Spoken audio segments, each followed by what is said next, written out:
Pada video kali ini, kelompok kita akan menjelaskan teori tentang perkembangan sosial emosional Erik Erikson dan perkembangan moral Kohlberg. Simak videonya ya. Nah, yang pertama yaitu ada 8 tahapan perkembangan sosial emosional Erik Erikson. Tahap yang pertama yaitu ada trust versus mistrust, yaitu rasa percaya dan tidak percaya. Ini biasanya terjadi pada usia 0-18 bulan. Pada tahapan ini, bayi itu mulai percaya kepada orang tua atau pengasuhnya jika kebutuhan seperti makan, kasih sayang, dan perhatian itu terpenuhi. Jika terpenuhi, maka akan tumbuh rasa aman dan muncul harapan dari bayi itu. Jika tidak terpenuhi, maka akan muncul rasa tidak percaya diri, cemas, dan sulit membangun hubungan kepercayaan di masa depan. Selanjutnya, yang kedua yaitu ada autonomy versus shame and doubt, yaitu otonomi versus rasa malu dan ragu-ragu. Ini biasanya terjadi pada usia 1-3 tahun. Nah, pada tahapan ini, anak itu mulai mengendalikan tubuh mereka dan melakukan aktivitas sendiri, seperti makan, berjalan, bicara. Nah, orang tua ini perlu membimbing dengan sabar, bukan menghukumnya dengan keras. Jika hal ini didukung, maka akan tumbuh rasa mandiri, percaya diri, dan kemauan dari anak tersebut. Dan jika tidak didukung, maka akan muncul rasa malu, ragu, dan tidak percaya diri. Nah, yang ketiga yaitu ada inisiatif dan guilt, yaitu inisiatif versus kesalahan. Ini terjadi pada usia 3-6 tahun. Pada tahap ini, anak ini belajar merencanakan dan bertindak. Jika didukung, maka akan tumbuh inisiatif dan tujuan hidup. Jika hal ini tidak didukung, maka akan muncul rasa bersalah dan rendah diri. Nah, yang keempat yaitu ada industri versus inferiority, yaitu kerajinan versus inferioritas. Ini biasanya terjadi pada usia 6-12 tahun. Pada tahap ini, anak itu mulai belajar bekerja, menyelesaikan tugas, dan berprestasi. Jika berhasil, maka akan tumbuh kompetensi dan rasa percaya diri pada anak tersebut. Dan jika gagal, maka anak tersebut akan merasa rendah diri dan tidak mampu. Nah, yang kelima yaitu ada identity versus role confusion atau identitas versus kekacauan identitas. Ini biasanya terjadi pada usia 12-20 tahun. Nah, pada tahap ini, remaja itu mulai mencari identitas diri dan peran sosial. Jika berhasil, maka remaja itu akan mempunyai jati diri yang jelas, dan jika gagal, maka akan terjadi kebingungan identitas. Pada tahap ke-6, yaitu intimacy versus isolation atau masa dewasa muda, seseorang mulai belajar menjalin hubungan yang lebih dalam dan bermakna dengan orang lain. Biasanya terjadi di rentang usia 20 hingga 40 tahun.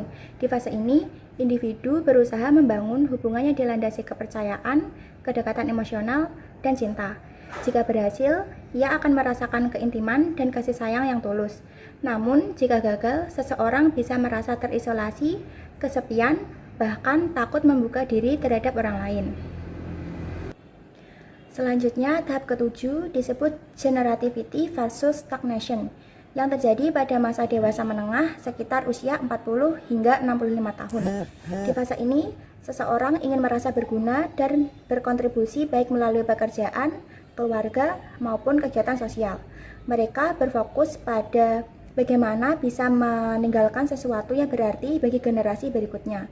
Jika berhasil, muncul rasa kepedulian dan makna hidup. Tapi jika gagal, individu bisa merasakan stagnasi, yaitu merasa bahwa hidupnya berjalan di tempat atau begitu-begitu saja, bahkan bisa sampai kehilangan tujuan hidup. Tahap terakhir yaitu tahap ke-8 adalah ego integrity versus despair, yang terjadi pada masa dewasa akhir atau usia lanjut sekitar 65 tahun ke atas. Pada fase ini, seseorang mulai merenungkan perjalanan hidupnya kembali. Mereka meninjau kembali keputusan, pencapaian, dan pengalamannya yang telah dilalui selama ini. Jika dapat menerima masa lalunya dengan lapang dada, ia akan tumbuh rasa damai, kebijaksanaan, dan integritas. Namun, jika sebaliknya, individu cenderung menyesali hal-hal yang tidak sempat dilakukan, sehingga muncul rasa putus asa dan ketakutan menghadapi akhir kehidupan. Ada juga strategi implementasi pendidikan yang didasarkan pada perkembangan siswa. Pendidikan yang baik harus memperhatikan tahap perkembangan siswa. Karena itu, kurikulum perlu disesuaikan dengan usia dan kebutuhan sosial mereka, agar materi yang diberikan benar-benar relevan dan mudah dipahami. Selain itu, sekolah juga berperan dalam pembentukan identitas dan karakter siswa melalui kegiatan refleksi diri, eksplorasi minat, serta penguatan nilai-nilai positif. Proses ini membantu siswa agar mengenal diri mereka lebih dalam. Lingkungan belajar pun perlu dibuat kolaboratif, di mana siswa bisa belajar bersama melalui kerja kelompok, diskusi, dan pembelajaran kooperatif yang mendorong interaksi sosial. Dalam prosesnya, guru juga harus menerapkan pengajaran yang responsif terhadap individu, yaitu menyesuaikan pendekatan dengan tahap perkembangan dan kebutuhan masing-masing siswa. Yang tak kalah penting adalah hubungan positif antara guru dan siswa. Dengan adanya perhatian, empati, penghargaan, dan umpan baik yang konstruktif, suasana belajar akan menjadi lebih hangat, nyaman, dan bermakna bagi semua pihak. Nah, selanjutnya yaitu perkembangan teori Korbel. Nah, perkembangan teori Korbel yaitu suatu perbaikan dan perluasan dari teori Piaget yang melalui tahap-tahap perkembangan yang memiliki urutan pasti dan berlaku secara universal. Perkembangan ini memiliki 3 tingkatan dan setiap tingkatan terdiri dari 2 tahapan. Nah, tingkatan yang pertama yaitu prakonvensional. Biasanya terjadi di usia 4-10 tahun. Nah, pada tingkatan ini, guru biasanya memberikan contoh atau situasi yang melibatkan konsekuensi langsung, seperti ganjaran ataupun hukuman. Misalnya, siswa diajarkan bahwa mengikuti aturan kelas akan mendapatkan pujian. Nah, sedangkan kalau melanggar aturan, dia akan mendapatkan teguran. Nah, hal ini akan membantu siswa dalam memahami hubungan sebab akibat dari perilaku mereka. Nah, pada tingkatan ini terdapat 2 tahapan, dengan tahapan yang pertama yaitu orientasi hukuman dan kepatuhan. Contoh penerapannya yaitu seorang anak kecil tidak mengambil mainan teman karena ia takut dimarahi oleh guru atau orang tuanya. Yang kedua yaitu orientasi relativis dan instrumental. Contoh penerapannya yaitu anak membantu membersihkan kelas agar mendapatkan pujian dan dari guru ataupun hadiah dari orang tuanya. Selanjutnya, tingkatan yang kedua yaitu konvensional. Ini biasanya terjadi di usia anak umur 10 hingga 13 tahun. Nah, pada tingkatan ini, guru mengajak siswa untuk berdiskusi tentang pentingnya mematuhi aturan dan norma sosial, seperti menghormati guru dan teman, serta mengerjakan ketertiban di kelas. Nah, diskusi kelompok seperti ini dapat digunakan untuk mengembangkan rasa tanggung jawab sosial dan loyalitas terhadap kelompok bagi siswa. Nah, dalam tingkatan ini tahapan yang pertamanya yaitu orientasi kesepakatan antar pribadi atau biasa disebut dengan anak manis.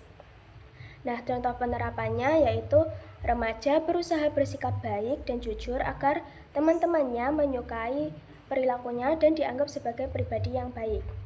Nah, contoh tahapan yang kedua yaitu orientasi hukum dan ketertiban. Contoh penerapannya yaitu seorang mematuhi peraturan sekolah dan lalu lintas karena percaya aturan tersebut penting untuk ketertiban dan keamanan bersama. Selanjutnya, tingkatan yang ketiga yaitu pasca konvensional. Ini biasanya terjadi di usia 13 tahun ke atas. Nah, pada tingkatan ini, guru biasanya memberikan kasus moral yang menurut siswa untuk berpikir kritis dan menilai hukum atau aturan berdasarkan prinsip keadilan dan kemanusiaan universal. Misalnya, untuk berdiskusi tentang keadilan sosial atau hak asasi manusia yang mengajak siswa untuk mengembangkan hati nurani dan prinsip universal. Pada tingkatan ini, tahapan yang pertamanya yaitu orientasi kontrak sosial atau legalitas. Contoh penerapannya yaitu Seorang remaja mendukung gerakan sosial untuk mengubah aturan yang dianggap tidak adil demi kepentingan masyarakat luas. Tahapan yang kedua yaitu orientasi prinsip etika universal. Contoh penerapannya, seseorang menolak untuk ikut serta dalam tindakan korupsi meskipun itu legal atau umum dilakukan, karena ia memegang teguh prinsip kejujuran dan keadilan. Nah, dari dua teori yang telah kita sampaikan tadi, dapat kita ambil kesimpulan bahwa teori Erikson itu lebih berfokus pada perkembangan identitas dan hubungan sosial melalui 8 tahap psikososial, mulai dari masa kanak-kanak hingga masa dewasa. Sedangkan pada teori Erikson lebih berfokus kepada menguraikan perkembangan moral dalam 3 tingkatan, yang setiap tingkatan itu terdiri dari 2 tahapan, mulai dari orientasi pada hukuman hingga prinsip universal.